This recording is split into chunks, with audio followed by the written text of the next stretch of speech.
You ever wonder how scientists can study something you can't even see? Something you can't touch or hold? Like a memory. I mean, think about it. It's a huge challenge in neuroscience. But, figuring it out is absolutely crucial if we're ever going to tackle things like Alzheimer's. So, to get around this, researchers have come up with some really, really clever puzzles, ways to make the invisible, well, visible. And one of the coolest solutions is this special kind of puzzle we're going to dive into today. And yeah, that's the big problem, right? You can't just ask a mouse what it had for breakfast or where it left its keys. So you have to be clever. You have to design an experiment where what the mouse does, its actions, that's the answer. So how on earth do they pull that off? Well, the answer, and this is what our source material is all about today, is this really brilliant tool called the Barnes maze. It's a puzzle, basically. And it's designed to test one of the most basic, most fundamental types of memory we all have. Okay, so to really get how this maze works, we've got to first understand the thing it's actually built to measure, and that concept is called spatial learning. So what is spatial learning? Well, the easiest way to think about it is like your brain's built-in GPS. Seriously, it's the reason you can remember how to get to work every day or find your way to that one coffee shop with the good pastries. It's how you can stumble to the bathroom in the middle of the night without turning on the lights. It's this mental map we're all constantly building, and believe me, it is a super powerful kind of memory.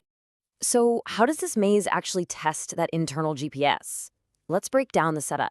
Now, when you hear maze, you're probably picturing high walls and twisty corridors, right? Well, the Barnes maze isn't like that at all.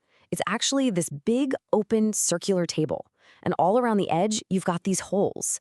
But here's the catch. Almost all of them are fakes. They're just dead ends. So the mission for the mouse is simple, but it's everything. Find the one and only one true escape hole.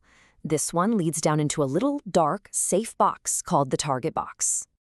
Okay, so why is the mouse so motivated to find this escape hatch?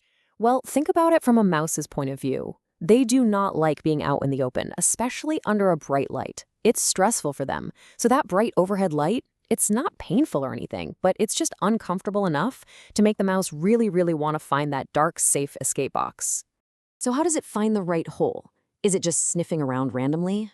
Nope. This is where the genius of the experiment comes in. The scientists put big, distinct shapes and pictures around the room. You can see a triangle and a poster here.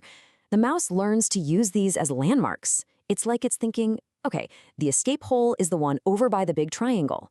It's building that mental map, using the clues. This is spatial learning in action. Of course, the mouse doesn't just magically know this from the start. It has to learn. So let's look at the training process step by step. The training is broken down into 3 main stages. First up is habituation. This is pretty simple. They basically just show the mouse the escape hole, guide it in so it learns, hey, this little box is a safe, cozy spot.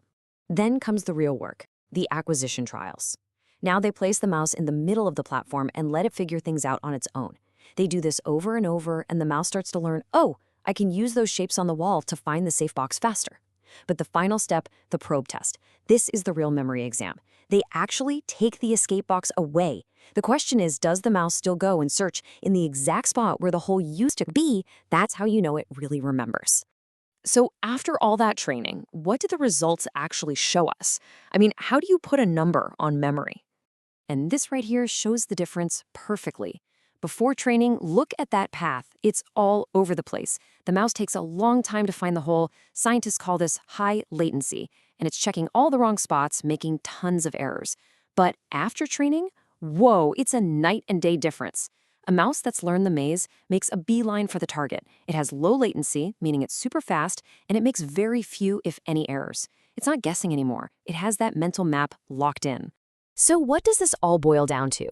2 big things. First, pretty obviously, training works. It makes the mice faster and way more accurate. But second, and this is the really important part, that probe test shows us that the mouse has formed a genuine, long-lasting memory. It's developed an actual strategy. It's not just running on instinct. It really, truly knows where to go. Okay, this is all pretty cool stuff, but why does it matter? What's the bigger picture beyond just watching mice solve puzzles?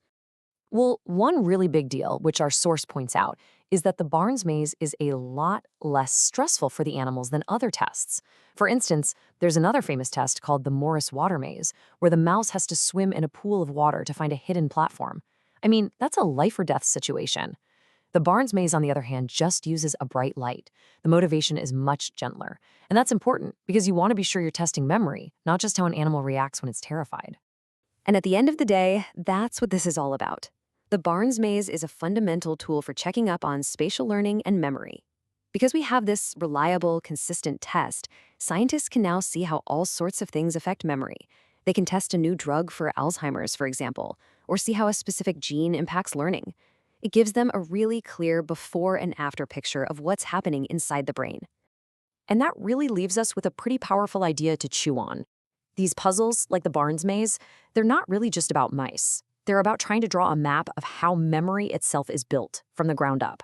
So the big question is, if we can get a perfect map of how a memory is made, what could we learn about how to fix one when it starts to break?